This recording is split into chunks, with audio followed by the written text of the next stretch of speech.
ஒரு காட்டில் ஒரு ஆமை, காகம், மான் மற்றும் எலி ஆகிய 4 விலங்குகள் மிகவும் நெருங்கிய நண்பர்களாக இருந்தன.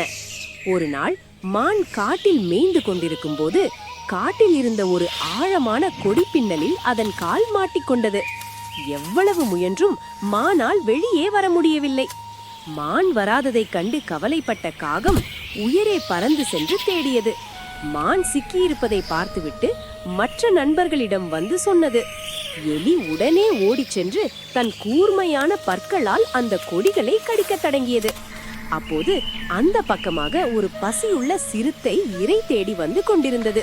இதை பார்த்த காகம், நண்பர்களே, சிறுத்தை வருகிறது, சீக்கிரம் தப்பித்து ஓடிவிடுங்கள் என்று எச்சரித்தது.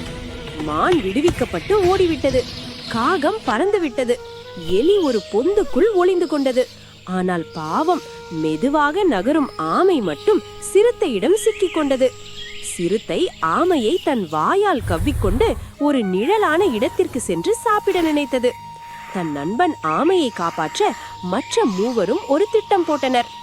மான் சிறுத்தை வரும் வழியில் அடிபட்டது போல தரையில் விழுந்து கிடந்தது. காகம் மானின் மேல் அமர்ந்து அதை கொத்துவது போல நடிப்பது. இதை பார்த்த சிறுத்தை, ஆமையை விட இந்த மான் ருசியாக இருக்குமே என்று நினைத்தது. அது ஆமையை தரையில் போட்டுவிட்டு மானை பிடிக்க ஓடியது. சரியான நொடியில் மறைந்திருந்த எலி ஓடி வந்து ஆமையை அருகில் இருந்த குளத்திற்குள் நழுவி செல்ல உதவியது. சிறுத்தை மானை நெருங்கியதும் மான் சட்டென்று துள்ளி குதித்து ஓடி மறைந்தது.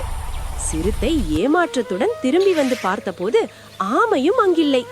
4 நண்பர்களும் மீண்டும் பாதுகாப்பாக சந்தித்து தங்கள் ஒற்றுமையை கொண்டாடினர்.